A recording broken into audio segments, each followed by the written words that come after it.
What would you do if the man the entire world believes is dead just walked past you on a rainy Tuesday afternoon? She froze. Not the kind of freeze where your body hesitates for a second, the kind where every cell in your body screams that reality just cracked open. Maya Chen stood under the awning of a corner cafe in Lisbon, rain hammering the cobblestones, and watched a ghost buy a newspaper.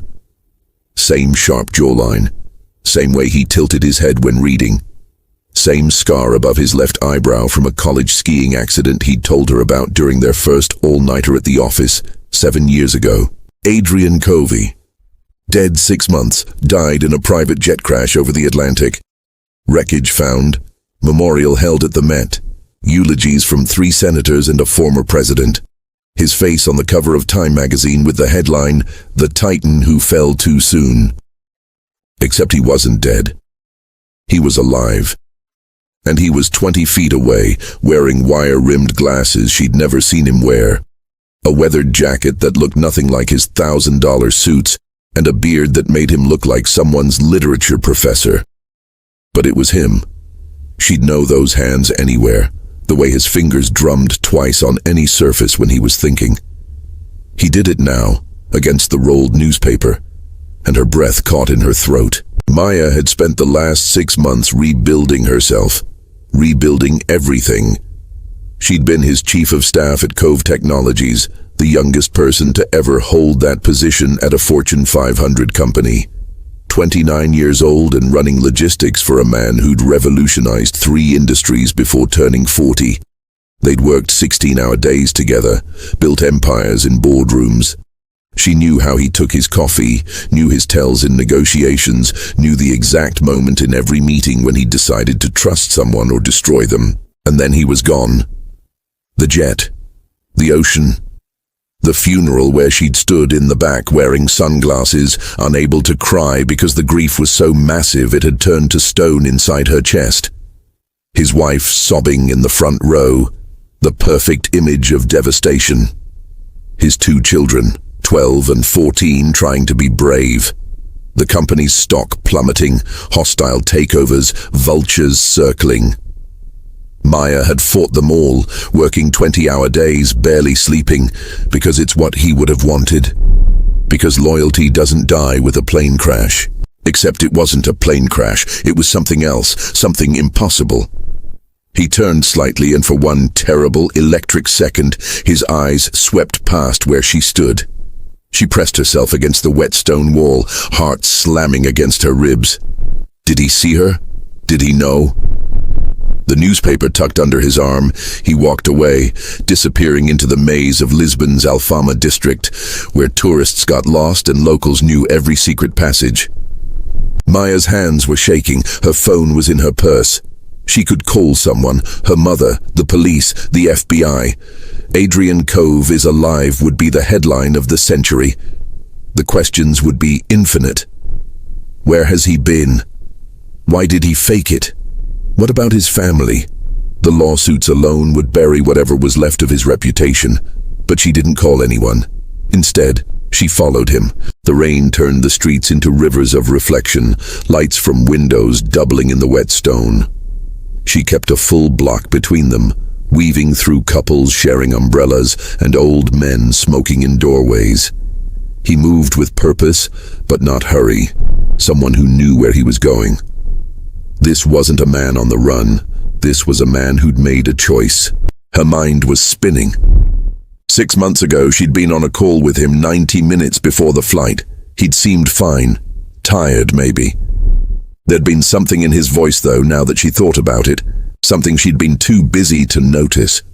He'd said, "Maya, if something happens, trust your instincts over everyone else's version of the truth." She'd laughed it off as his usual cryptic wisdom. Now those words felt like a message she'd failed to decode. He turned into a narrow alley, and she quickened her pace, afraid to lose him. The alley opened into a small square with a fountain and a handful of outdoor tables where locals sat drinking coffee despite the rain. He went to the last table in the corner where a woman was waiting. Maya's stomach dropped. She recognized her. Sophia Laurent, Adrian's former attorney. The one who'd vanished from the firm 2 months before the crash. The one whose disappearance had been folded into the chaos of Adrian's death and forgotten. They didn't embrace, didn't kiss, just sat across from each other like two chess players in the middle of a game that started long ago. Sophia slid a folder across the table. Adrian opened it, scanned the contents, nodded once. Their conversation was quiet, invisible beneath the sound of rain. Maya's mind was cataloguing everything. Sophia had been the one to draft Adrian's final will. She'd also been present during the last board meeting before his death, the one where he'd proposed a radical restructuring that would have dissolved his own CEO position and turned Covey Technologies into a worker-owned collective. The board had rejected it unanimously. The press had called it a mental breakdown. His wife had released a statement about his stress levels and her concerns for his well-being. 2 weeks later, he was dead. Maya had never believed the mental breakdown narrative. Adrian Cove was many things, brilliant and ruthless and occasionally terrifying, but he wasn't unstable. He was the kind of man who made 5-year plans in his sleep. Every move calculated, every risk measured. So what was this? What kind of 5-year plan involved your own death? She pulled out her phone, hands still trembling, and took 3 quick photos.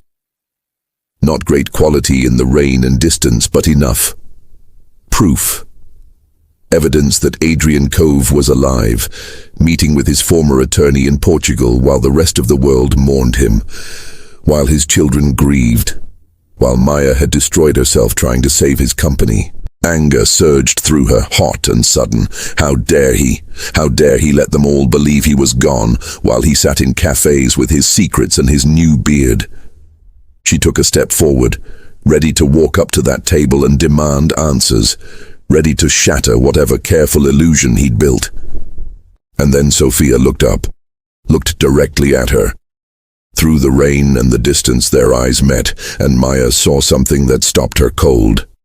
Not surprise, recognition, as if Sophia had been waiting for her to show up, as if this was all part of something bigger. Sophia leaned across the table and whispered something to Adrian. He didn't turn around, didn't look, just stood up slowly, left cash on the table and walked away in the opposite direction. Sophia remained seated, watching Maya with an expression that could have been a warning or an invitation. Maya's phone buzzed in her hand. Unknown number. A text message with no words, just an address and a time. Rua das Flores 127, midnight tonight. When she looked up again, Sophia was gone too, the table empty. The cafe continuing as if nothing had happened, as if the impossible hadn't just unfolded in front of her. Maya stood alone in the rain, holding proof of a dead man's life, with a message from ghosts, and 12 hours until midnight. The hours between that moment and midnight stretched like elastic, each minute both too fast and impossibly slow. Maya returned to her hotel room, a modest place near Bairro Alto that she'd booked for what was supposed to be a vacation. Her first vacation in 7 years.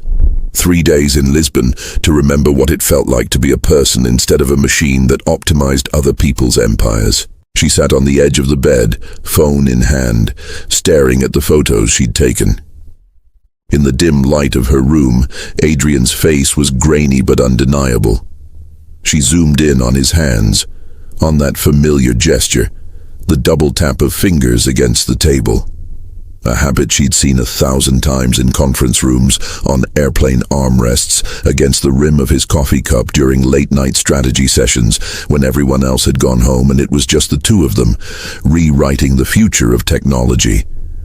Her laptop was open beside her. One search. That's all it would take.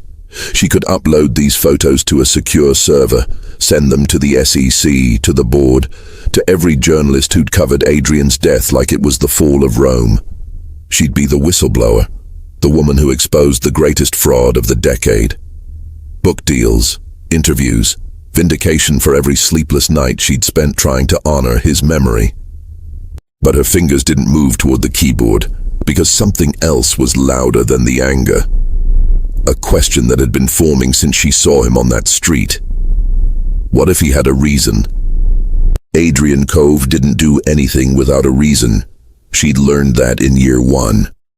When he'd suddenly pulled funding from a project everyone said was guaranteed success, people called him reckless. 3 months later, the technology was proven to be flawed at a fundamental level. He'd known.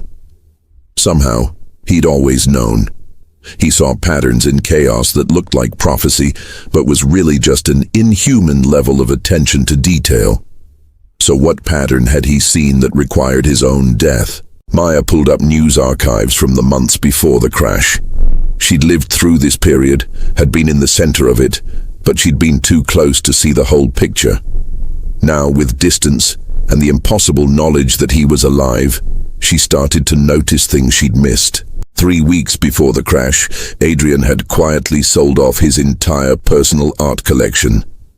$50 million worth of Basquiats and Rothkos gone to private buyers through back channels. The press barely noticed because he'd done it discreetly. No auction houses, no spectacle. Maya had approved the paperwork without thinking much of it. Rich people liquidated assets all the time.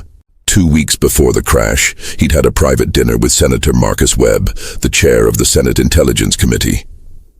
No press, no documentation. Maya only knew because she'd arranged the reservation under a fake name. When she'd asked Adrian about it later, he'd said it was about potential government contracts. Standard procedure. But Senator Webb had testified at Adrian's memorial, had spoken about duty and sacrifice in a way that seemed oddly specific, almost coded. 1 week before the crash, Adrian had moved $40 million into an offshore account structured through so many shell companies that even Maya, who had access to most of his financial infrastructure, couldn't trace where it ended up.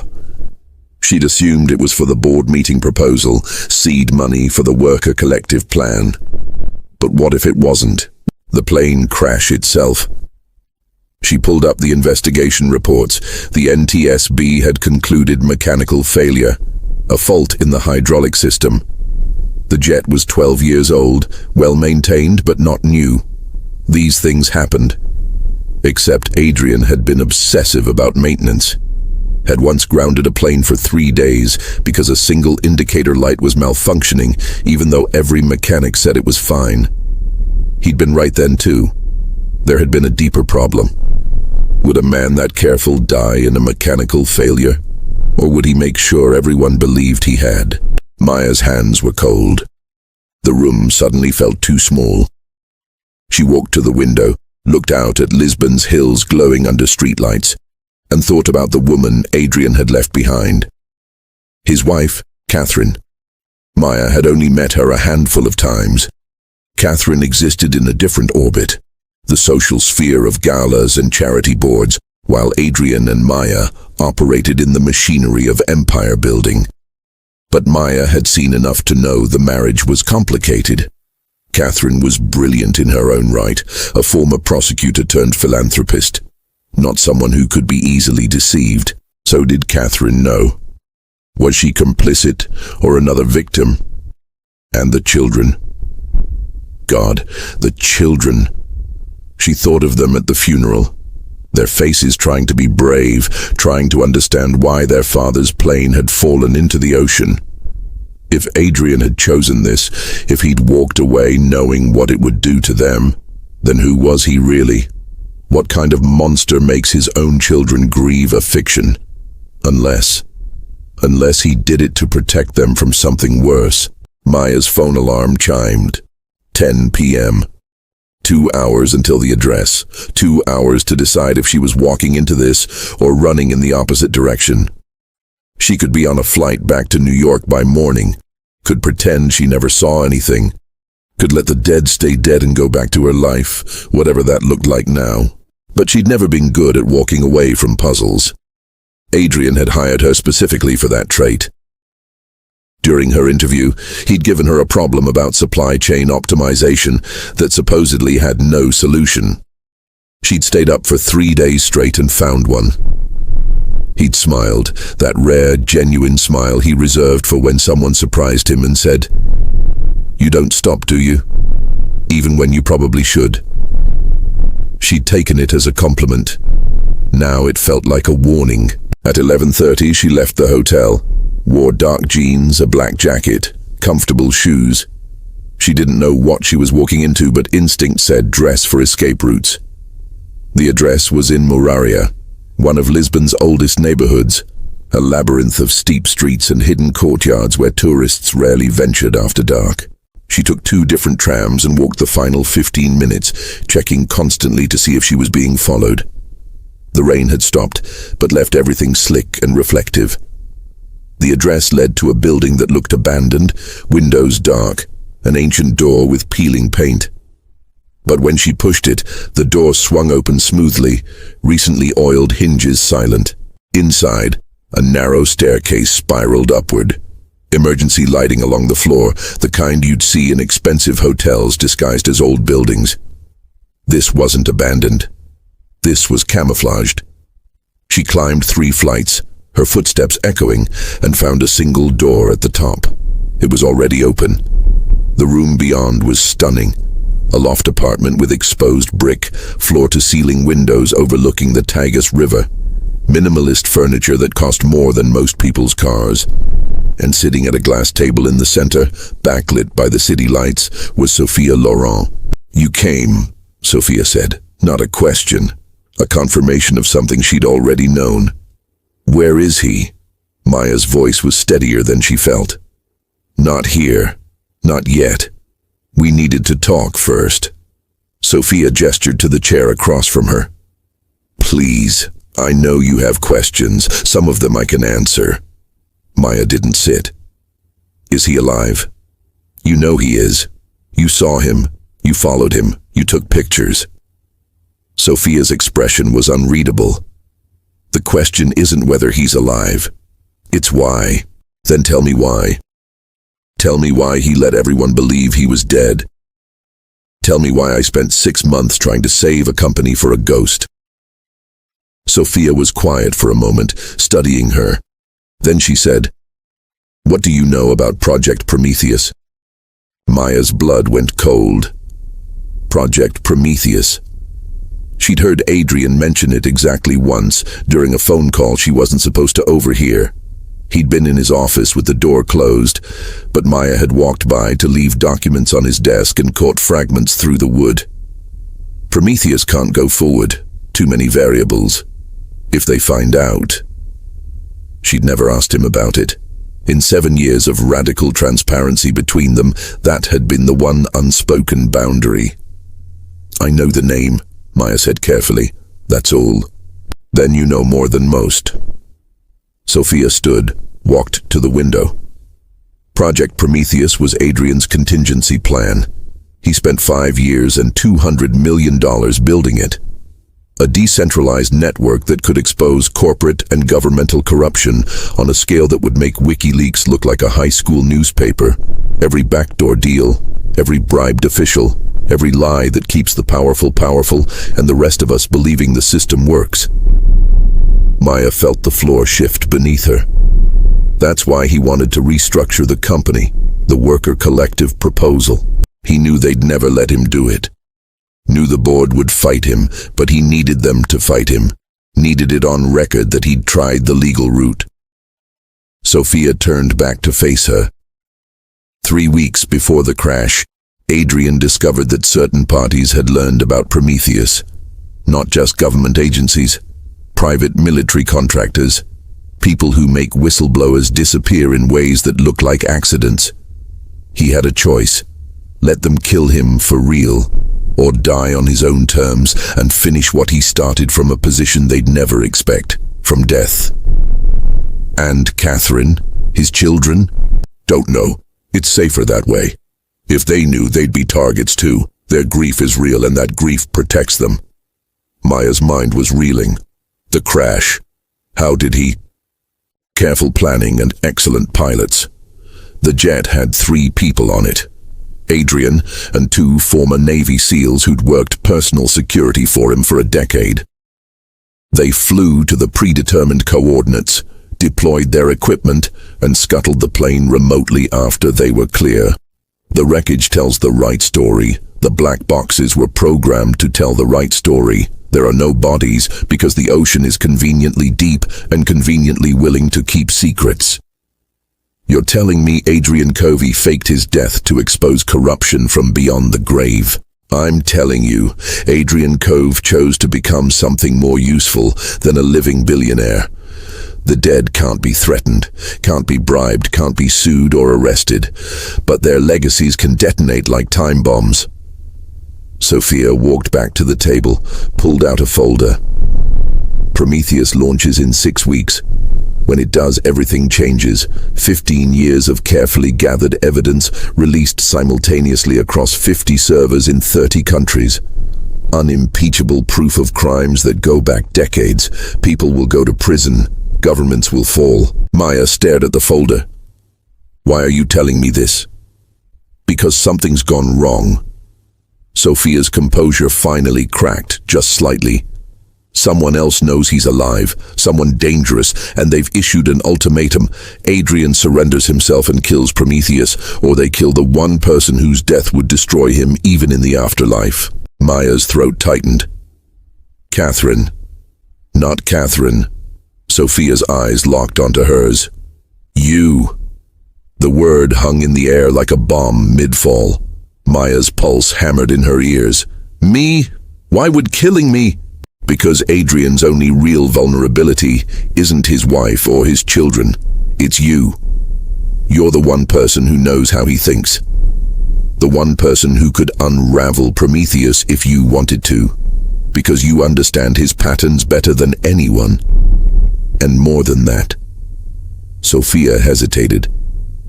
You're the only person he's ever trusted completely. The only relationship in his life built on genuine respect instead of obligation or transaction. You were his conscience, Maya. The voice in his head that kept him human when everything else pushed him toward pure calculation.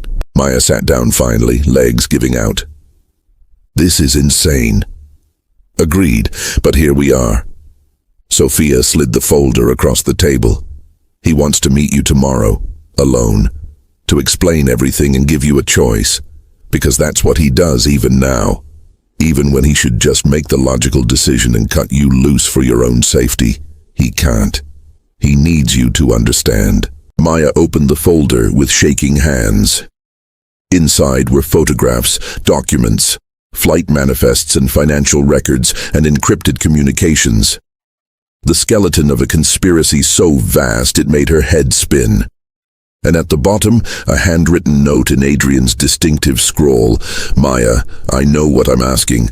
I know what I've taken from you, but I need you to decide who you are in this story. The observer or the protagonist. Meet me where we made our first impossible plan. You'll know when. She read it 3 times.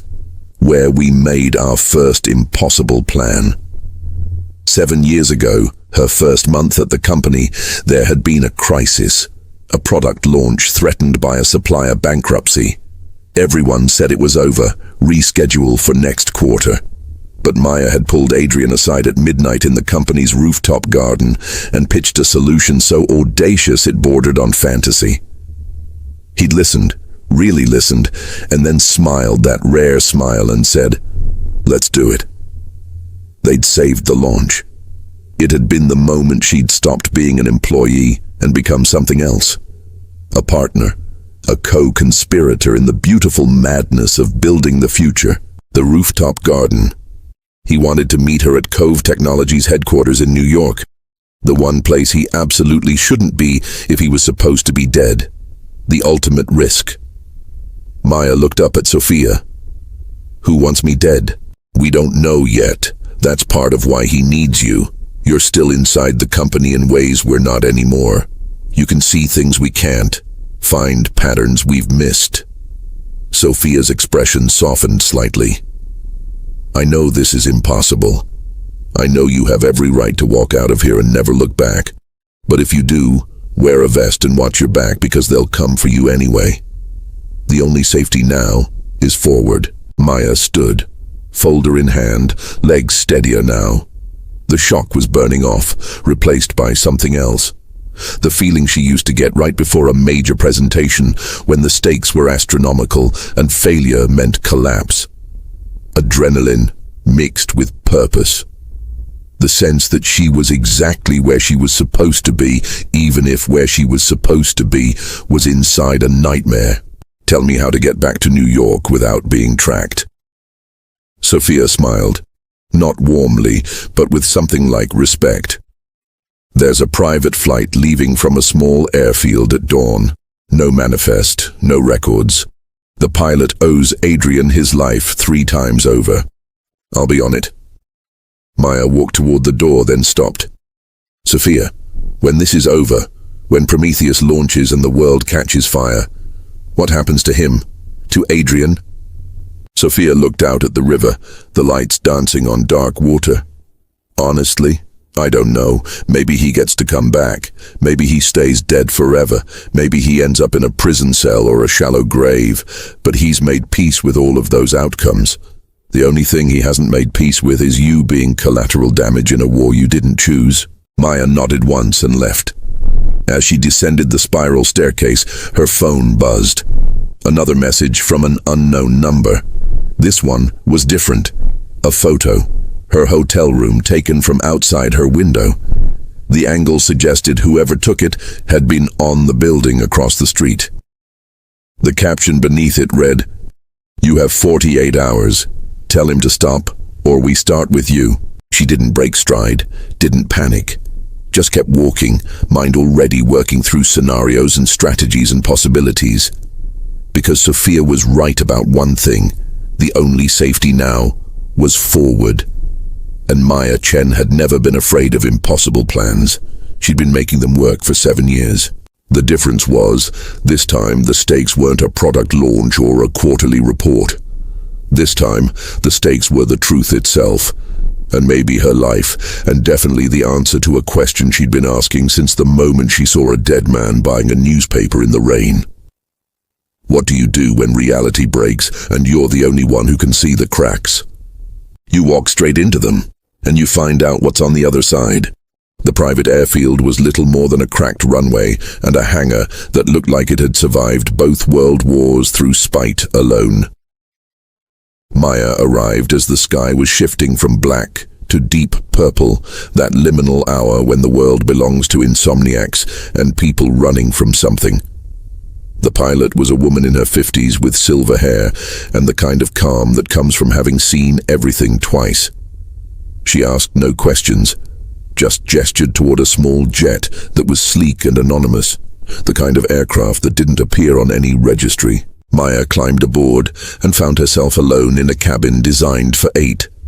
Leather seats, subdued lighting, a bottle of water waiting on the armrest, like someone had known exactly when she'd arrive. As the engines hummed to life and Lisbon fell away beneath her, she opened her laptop and began the work of disappearing.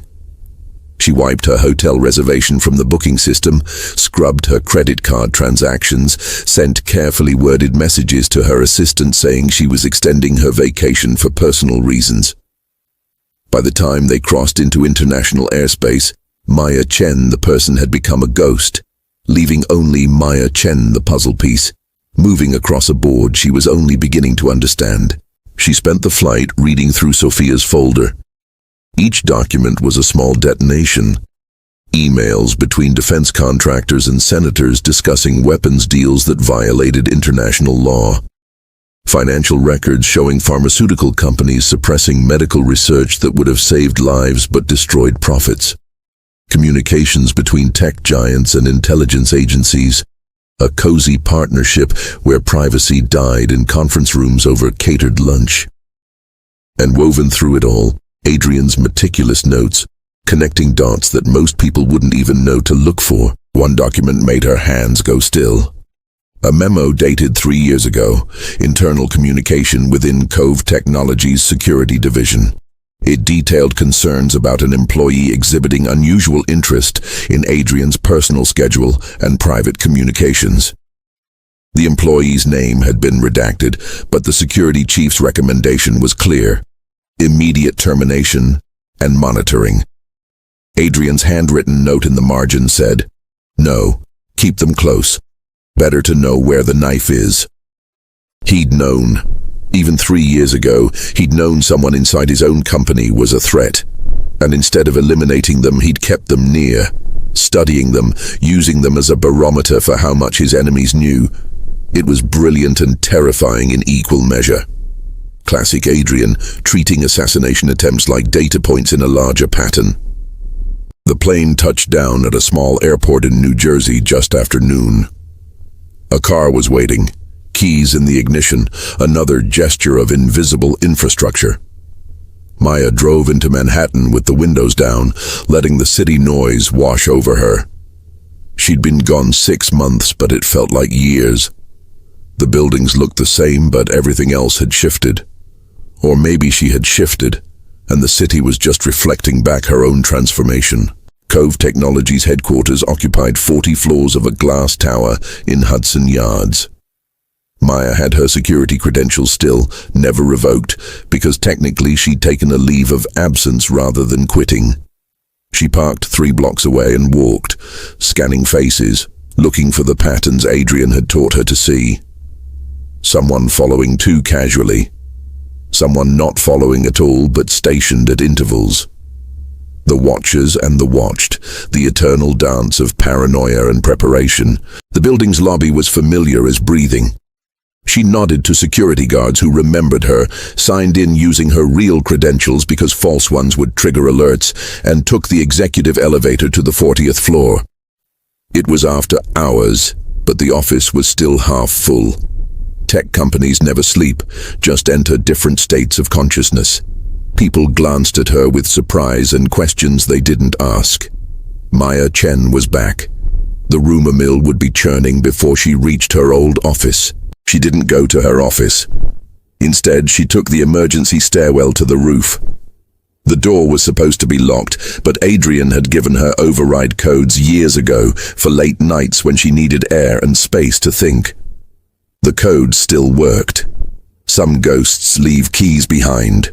The rooftop garden was smaller than she remembered, or maybe she was just bigger now, expanded by grief and impossible knowledge. Carefully maintained plants in geometric beds, a few benches, the kind of corporate zen that was supposed to reduce stress and increase productivity. At night, with the city spread out below like a circuit board of light and motion, it felt like standing on the edge of the world. She checked her watch. Almost midnight.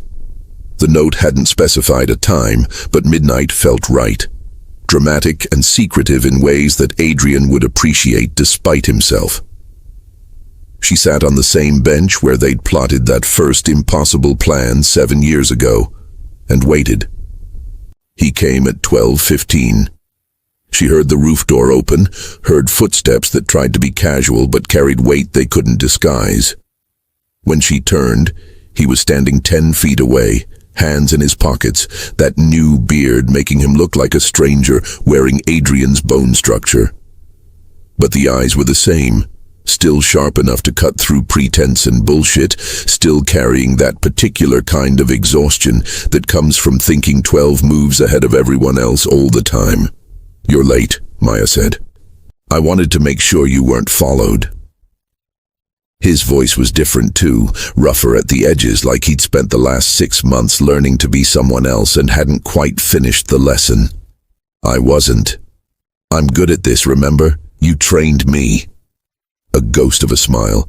"I trained you too well. Should have known you'd figure it out." They stood looking at each other across 10 feet that felt like miles. Maya had imagined this moment 100 times on the flight over. What she'd say, what he'd say, whether she'd scream or cry or simply walk away. But now that it was happening, she felt oddly calm. The shock had burned away in Lisbon. What remained was colder, sharper, the need to understand. "Sophia told me about Prometheus," she said. "I assumed she would. That's why I sent her to you. She also told me someone wants me dead unless you stop." Adrian's jaw tightened. "Yes." "Do you know who?" "I have theories. Nothing concrete yet." And you brought me here anyway, back to the one place where every camera, every security system, every person could identify me. Maya stood up, walked closer. Either you're more reckless than I thought, or this is a test. Which is it? He didn't answer immediately. Just studied her the way he used to study acquisition targets, looking for the truth beneath the surface. It's not a test. It's a necessity. The threat against you confirms something I suspected. Whoever wants to stop Prometheus has someone inside this building, someone with access to our security feeds, our communication systems. They knew you were in Lisbon because someone here was tracking you. The words landed like ice water. You used me as bait. I used the situation as an opportunity to force their hand. Yes. Maya felt the anger rise, hot and pure. You let me walk around Lisbon thinking I was safe, knowing someone was watching me, knowing they'd threaten me because you needed to see how they'd move. If I'd warned you, you would have acted differently. Your behavior needed to be genuine to draw out genuine responses. You manipulative bastard. Yes. No apology in his voice. No regret. Just acknowledgement of what he was, what he'd always been. I'm sorry you're caught in this, Maya, truly. But I can't be sorry for the choice. The equation is simple. Either I stop Prometheus and let 15 years of evidence rot in encrypted servers while people continue to die from preventable wars and poisoned medications, or I push forward and accept that people I care about become targets. I made my choice. Now you have to make yours. She wanted to hit him. Wanted to push him off this roof and watch him learn what falling actually felt like instead of just faking it. But beneath the anger was something more complicated, because she understood the equation, had always understood it. Adrian operated in a moral framework that most people couldn't comprehend, where individual suffering was weighed against collective good with mathematical precision. It was what made him capable of building empires. It was also what made him someone who could leave his children fatherless for a cause. Show me, Maya said. Show me why it's worth this. Why it's worth everything you've destroyed. Adrian pulled out a tablet, unlocked it, handed it to her. This is one file from Prometheus, one of several thousand. Maya looked at the screen. It was a video, timestamp from 4 years ago. She pressed play. The footage showed a corporate boardroom. Expensive chairs, men in expensive suits. She recognized two faces immediately, a pharmaceutical CEO and a senior FDA official. The conversation was clinical, discussing approval timelines for a new medication. Then the CEO slid an envelope across the table. The official opened it, glanced inside, nodded. No words about what was in the envelope. No need. The drug would be approved despite clinical trials showing dangerous side effects. 3 months later, that drug hit the market. 6 months after that, it was linked to 47 deaths before being recalled. The families sued. The company paid settlements with non-disclosure agreements. Nobody went to prison. The official retired with a generous pension. That's one. Adrian said quietly. We have 3,000 more like it. Different industries. Different countries, same fundamental corruption. People dying or suffering because the system is designed to protect power instead of people. Maya felt sick. She'd known corruption existed abstractly, the way you know oceans are full of plastic or that rainforests are burning. But seeing it like this, documented with such casual cruelty, made it real in a way that statistics couldn't. The question isn't whether this matters, Adrian continued. The question is whether you're willing to risk everything to make it matter, because that's what I'm asking you to do. I need you inside this building, inside the company, acting like everything is normal while you help me find the leak. Find out who's trying to stop us. You'll be exposed. You'll be in constant danger. And if we fail, you'll be remembered as either a conspirator in my fraud or a victim of my manipulation. There's no good outcome for you personally. Then why ask me at all? Maya looked up from the tablet. Why not just manipulate me like you've been doing? You're good at that." For the first time, something cracked in Adrian's composure. He looked away, out at the city, and when he spoke, his voice carried a weight she'd never heard before. "Because I've made a lot of calculations in the last 6 months, justified a lot of damage as necessary cost. But I can't calculate you, Maya. Can't reduce you to an equation. You're the one person I've never been able to think around. And maybe that's why I need you. Not because you're useful, though you are, but because you're the only mirror left that shows me whether I'm still human, or if I've become the same kind of monster I'm trying to expose."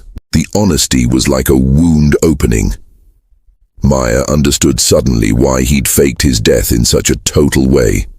Not just to escape his enemies, but to escape himself. To burn down the version of Adrian Cove that had made compromises and rationalized cruelty in service of innovation. This version, the one standing in front of her with a false beard and truth in his eyes, was trying to be something different. Trying to die as a billionaire and resurrect as something that mattered. "I met your wife once," Maya said, "at a charity gala 3 years ago. She asked me what it was like working with you. I told her it was like standing next to lightning, thrilling and dangerous, and you never knew when you'd get burned." She smiled and said, "That's why I stopped standing next to him. She'd figured out something I hadn't yet. That proximity to you means accepting burns as the cost of brilliance. Catherine always was smarter than me in the ways that matter. Does she know? Does she know you're alive?" Adrian's silence was answer enough. "God." Maya sat back down on the bench, suddenly exhausted. "You let her grieve, let your children grieve. And for what? So you could be the hero in your own morality play? No. So they could be safe. If Catherine knew, she'd either have to lie to our children, which would destroy her, or tell them, which would put them all at risk. Her grief is real, and that grief makes her invisible to the people looking for me. They're monitoring her, I'm sure, but they're watching for signs that she knows something. Instead, they see a widow rebuilding her life. That's her protection. You've thought of everything. Not everything. If I'd thought of everything, you wouldn't be in danger." Maya looked at him, really looked, and saw past the beard and the rough clothes to the man she'd worked beside for 7 years. The man who taught her that impossible was just another word for difficult, that systems could be hacked if you understood their architecture, that loyalty was the rarest and most valuable currency in a world that ran on transactions. She'd loved working for him, though she'd never called it love. Had maybe loved him too, in some complicated way that had nothing to do with romance and everything to do with recognition.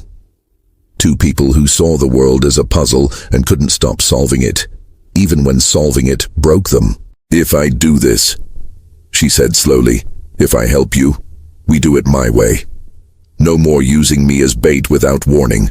No more tests I don't consent to. You want my help? You treat me like a partner, not a chess piece. Agreed. And when this is over, when Prometheus launches and the world catches fire, you don't disappear again. You face what you've done. If there are consequences, legal or otherwise, you take them. No more running." Adrian hesitated. That was new. The old Adrian never hesitated. "I can't promise that. The consequences might include assassination.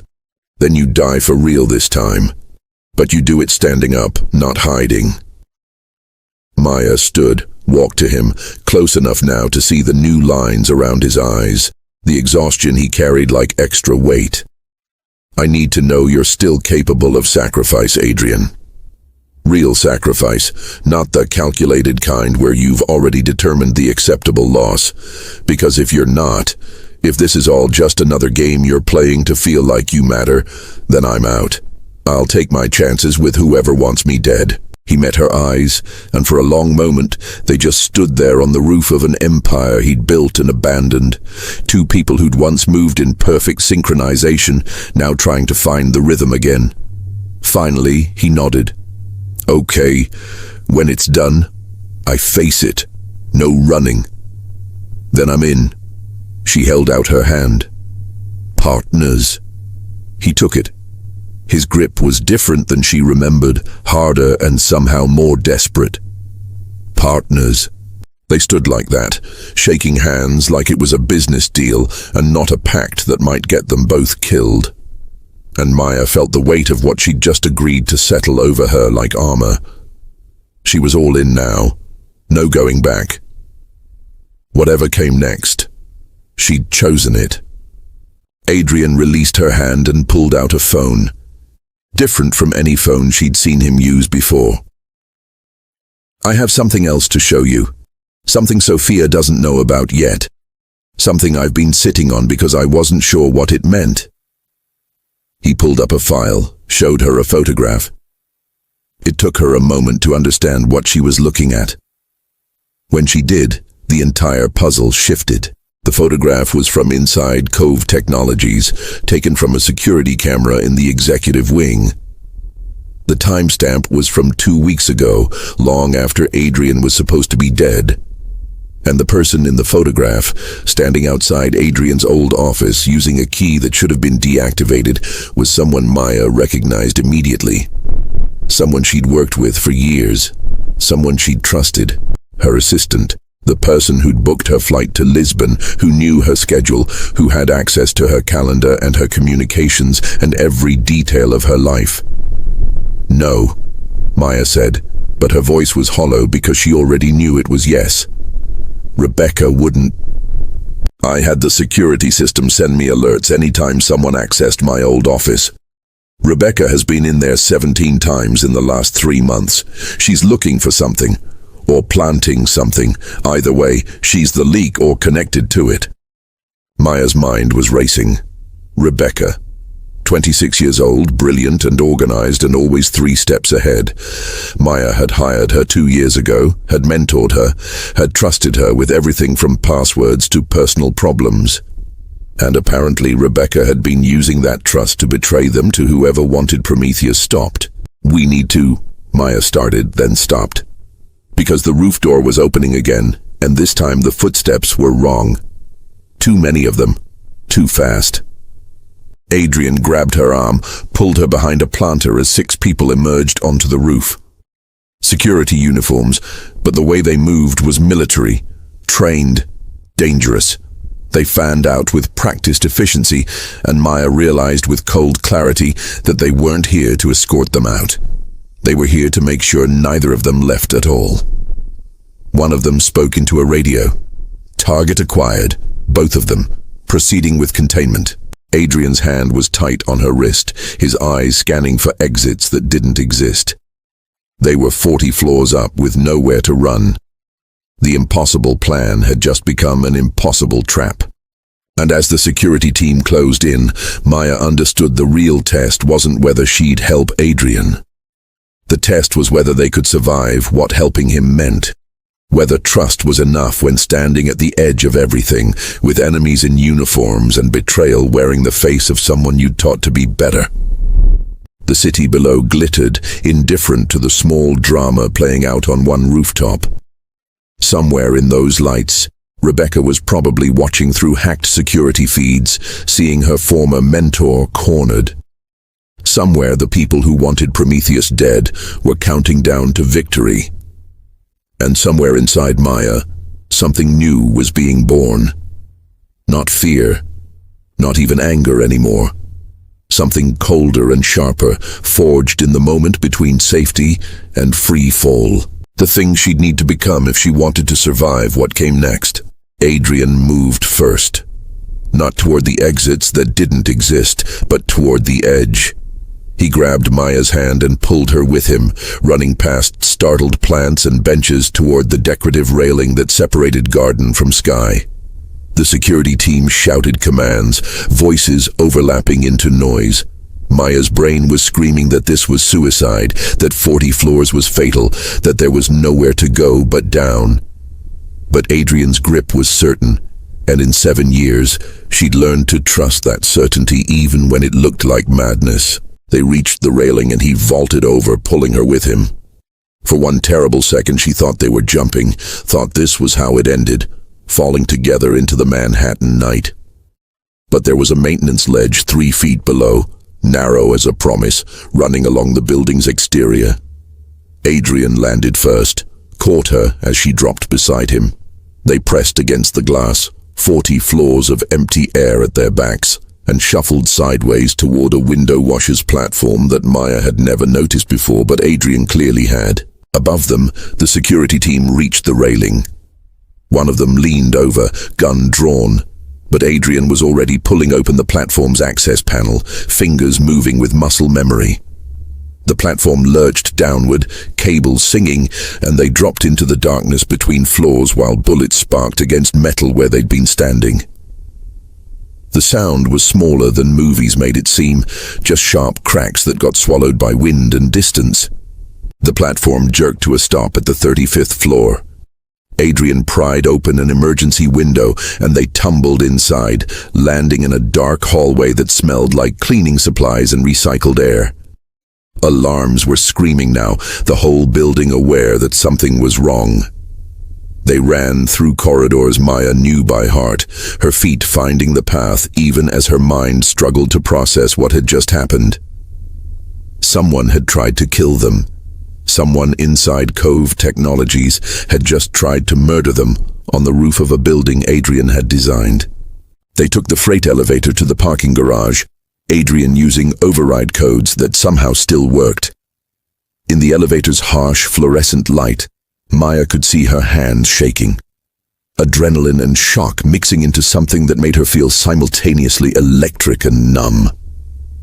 Adrian was breathing hard but steady, already thinking 3 moves ahead.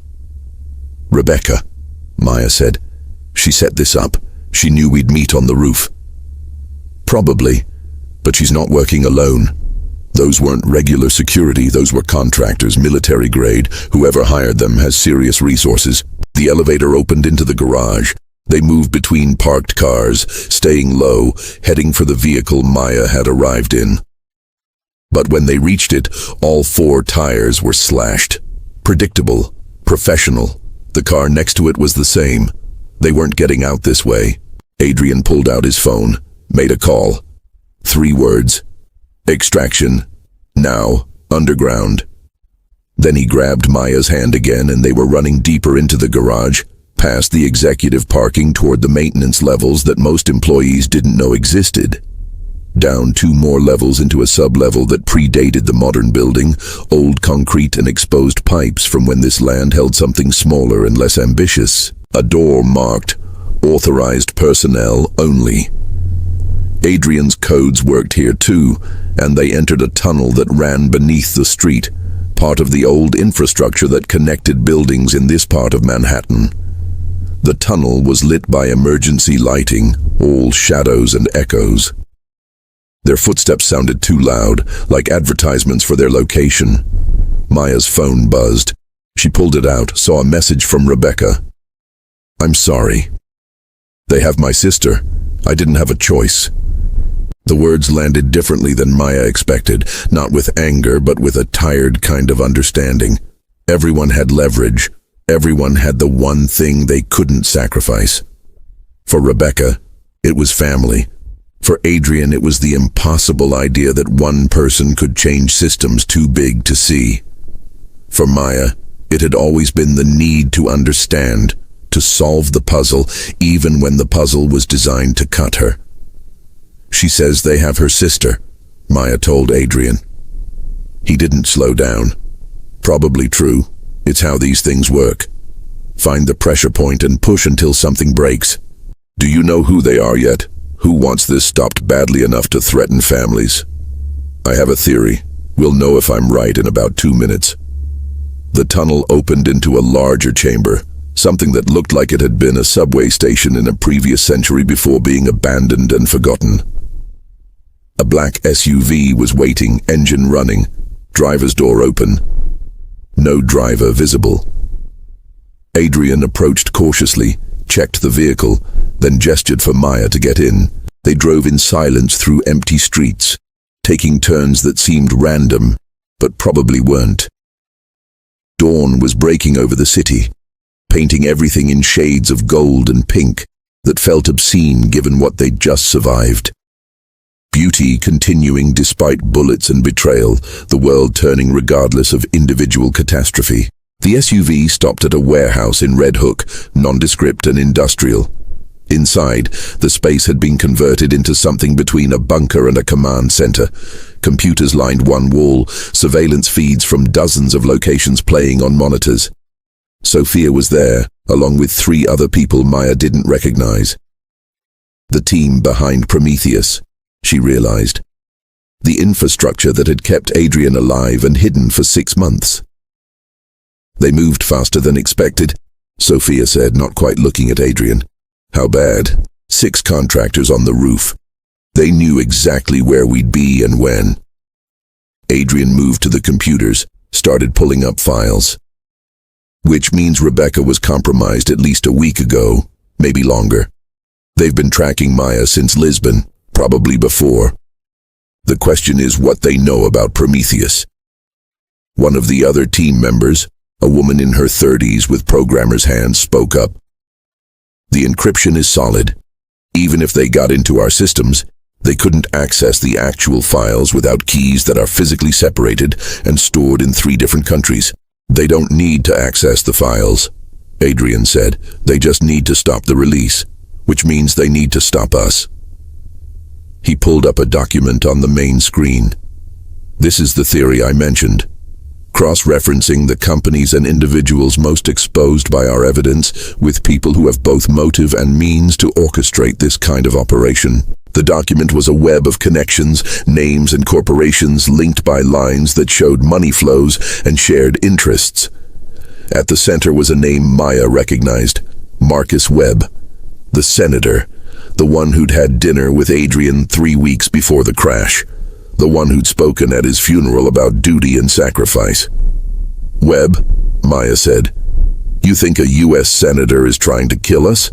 I think Senator Webb is the public face of a coalition of interests that would be destroyed by Prometheus. Defense contractors, pharmaceutical companies, energy corporations, billions of dollars in corrupt deals, thousands of lives destroyed by their decisions. Webb isn't acting alone. He's the point person for a network that's been operating in plain sight for decades. Sophia was shaking her head. If that's true, if we're up against that level of institutional power, then we've already lost. They have infinite resources. We're 6 people in a warehouse. 7, Maya corrected. And we're not trying to win a fight. We're trying to light a fuse. She moved to the computers, started pulling up files. Rebecca sent me her schedule access codes 3 days ago. I thought it was just efficiency, keeping me updated while I was away. But if she's been compromised for a week, those codes are a trap. They've probably been monitoring everything flowing through them. Which means they know we know about Rebecca, Adrian said, following her logic. Which means they'll be expecting us to change strategies. So we don't change strategies. We use what they expect. Maya was typing now, fingers moving with purpose. Rebecca thinks she betrayed me. And she did. But she also gave me access to her systems. If they're monitoring her accounts, they're seeing what she sees, which means we can feed them information, make them think they know our plans. Adrian smiled, that rare, genuine smile. A false flag. Make them move resources to counter an attack that isn't coming while we execute the real plan elsewhere. They work through the morning, building a fiction designed to look like truth. False communications about moving servers, fake travel arrangements, digital breadcrumbs that painted a picture of Prometheus launching from Iceland in 3 days. The team scattered to create supporting evidence, building the illusion with the same meticulous care that had gone into building the real thing. Maya found herself working next to Adrian the way they used to, falling into the old rhythm where she anticipated his needs, and he trusted her instincts.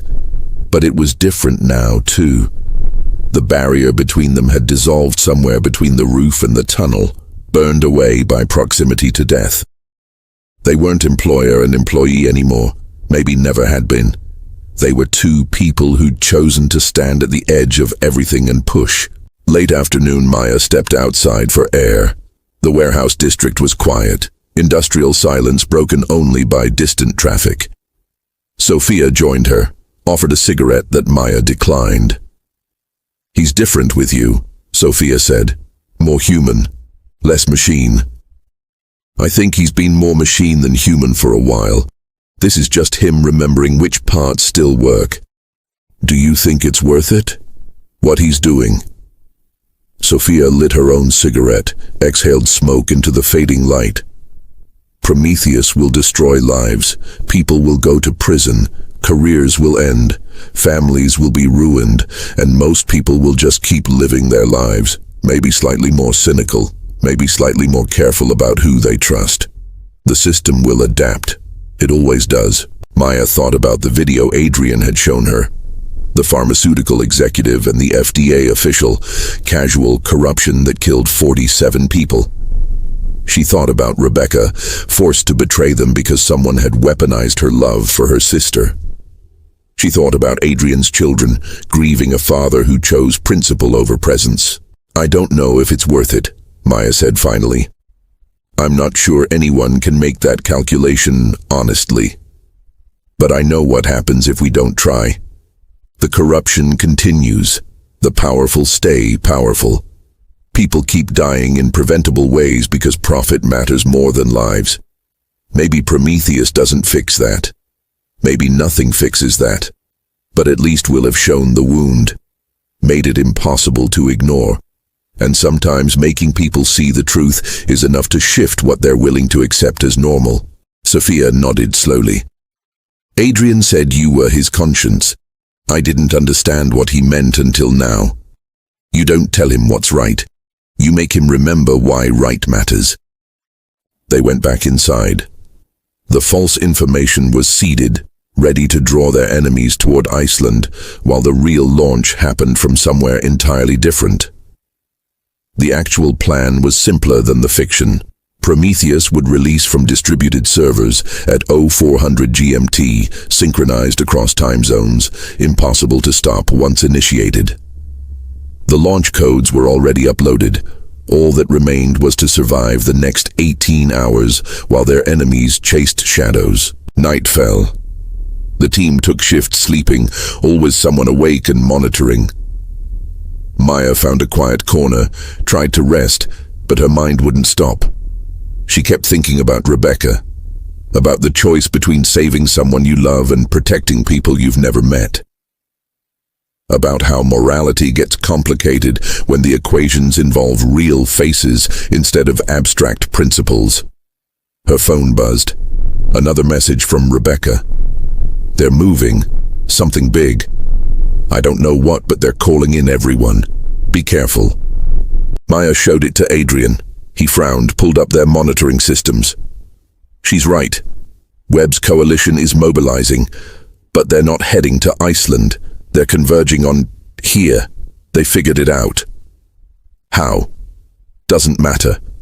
We have maybe an hour before they arrive with enough firepower to level this building." He looked at the team, at Sophia, at Maya. "Everyone needs to leave, now. Get to the safe houses we discussed. I'll stay and launch Prometheus manually if I have to." "No." Maya's voice was quiet but absolute. "We all stay, or we all leave. You don't get to make that decision alone anymore." The team looked at each other. Nobody moved toward the exits. They'd known from the beginning what they were signing up for. The risk wasn't theoretical anymore, but the commitment remained. Sophia spoke first. "If we're staying, we need to accelerate the timeline. Launch now instead of waiting for 0400. "The servers aren't fully synchronized," the programmer said. "Launching early means some data might be lost or corrupted. Better partial truth than no truth at all." Adrian was already moving to the computers, entering codes. "Everyone to your stations. We launch in 10 minutes. Maya, I need you on communications. Start contacting our journalist partners. Tell them it's happening now. Give them the access codes." The warehouse became controlled chaos. Everyone moving with purpose. The machinery of revelation spinning into motion. Maya sent encrypted messages to newspapers in 15 countries, independent journalists, whistleblower organizations. The words she typed were simple. It's time. The evidence is live. Tell the truth. Outside, they could hear vehicles approaching. Heavy engines, multiple units. The coalition wasn't being subtle anymore. They were coming with overwhelming force, confident that 6 people in a warehouse couldn't stand against institutional power. Adrian's hands moved across the keyboard, entering the final sequences. 30 seconds, he said. Prometheus launches in 30 seconds, and it can't be stopped. Everything we've built, everything we've sacrificed, it all comes down to this. Maya found herself holding her breath, watching the countdown on the screen. 20 seconds, 15, 10. The warehouse door exploded inward, armed men pouring through tactical gear and weapons, shouting commands. The team raised their hands, surrendering immediately. There was no point in fighting. This wasn't that kind of battle. Senator Webb walked in behind his private army, flanked by lawyers and security. He looked older than his photos, tired in a way that suggested this cost him something too. "Mr. Cove," he said, looking at Adrian, "you're a hard man to kill properly." "Senator." Adrian's hands stayed on the keyboard, fingers positioned over the final key. "You're just in time to witness history. I'm here to prevent history from becoming catastrophe. Whatever you think you're doing, it ends now. We can offer you protection, relocation, anything you want, but that system doesn't launch. It already has." Adrian pressed the final key. On the screens behind him, green lights began illuminating across a map of the world. Servers activating. Files uploading to public domains. 15 years of evidence pouring into the internet like water through broken dam, unstoppable and absolute. Webb's face went grey. "You've just destroyed yourself. Everything you built. Your reputation. Your family's future. For what? To expose imperfect people making difficult choices in a complicated world." "Not imperfect," Adrian said. "Corrupt. And not difficult choices. Calculated decisions to prioritize profit and power over human lives. There's a difference, Senator. I suspect in the coming weeks, you'll have plenty of time to contemplate exactly what that difference means." The warehouse was silent, except for the hum of computers. Webb's security team looked to him for orders that didn't come. What could they do? The information was already out, replicating across thousands of servers, being downloaded by millions of people. You can't shoot a truth back into secrecy. Webb turned and left without another word. His team followed. Within minutes, the warehouse was empty except for Adrian's group and the echoing sense that something enormous had just shifted in the world's foundation. Sophia started laughing first, a sound that was equal parts relief and disbelief. Then the others joined in, exhausted laughter of people who'd been holding their breath for 6 months and could finally exhale. Maya felt tears on her face and wasn't sure when she'd started crying. Adrian was already on his phone calling his lawyer. "It's done," he said. "Prometheus is live. I'm ready to surrender myself to authorities and face whatever consequences come. But first, I need you to call Catherine. Tell her I'm alive, tell her I'm sorry, and tell her that our children will understand someday, even if they can't right now." Maya watched him make call after call, journalists, federal prosecutors, his board of directors. Each conversation was the same. "I'm alive. I'm responsible. I'm ready to account for everything." The man who'd faked his death was now ensuring everyone knew he'd resurrected.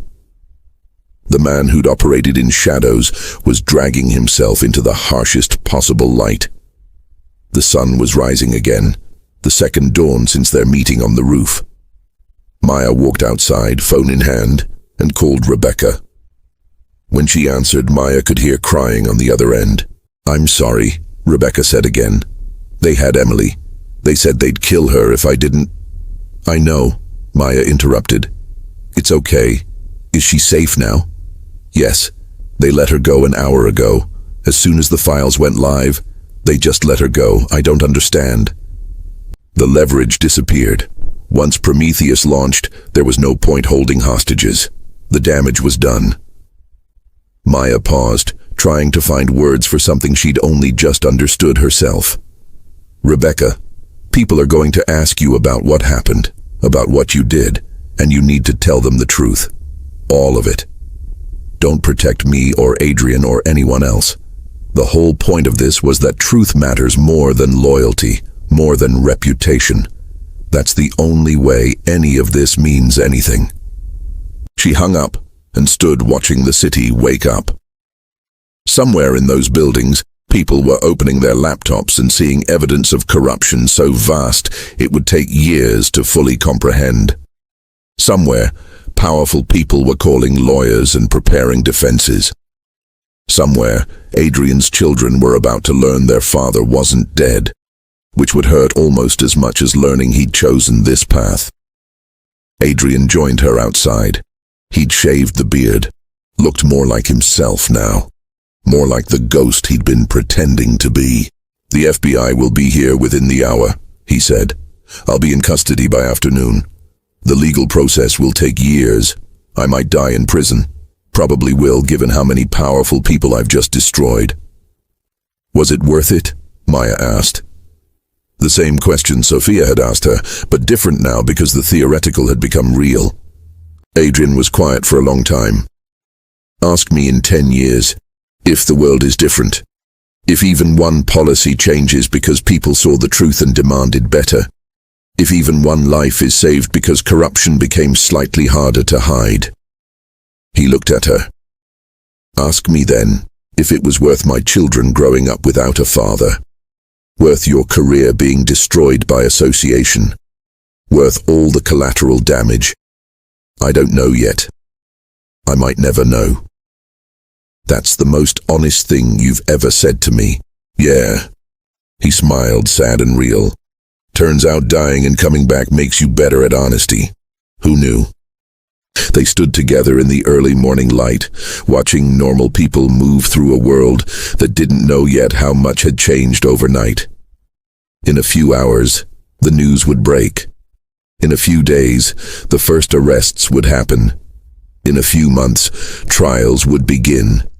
The system Adrian had exposed would adapt and survive, because systems always do. But it would be different now.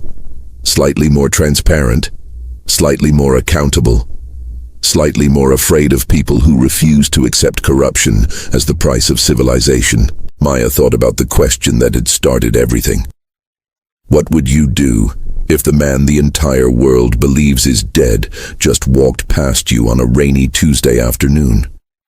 She'd answered by following him into the storm, by choosing to be the protagonist instead of the observer.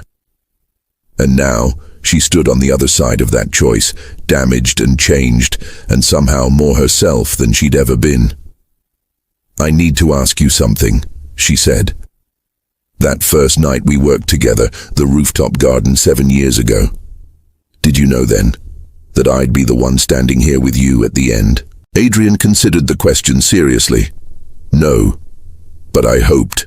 You had something I'd lost somewhere along the way. The ability to care about the puzzle and the people it affects. Most people can only do one or the other. You could hold both. That's rare. That's why I needed you here. Not to help me win, but to remind me what winning should actually look like. The FBI arrived exactly on time. Adrian surrendered without resistance, hands cuffed, walking toward the vehicles with the same calm he'd brought to every board meeting and product launch.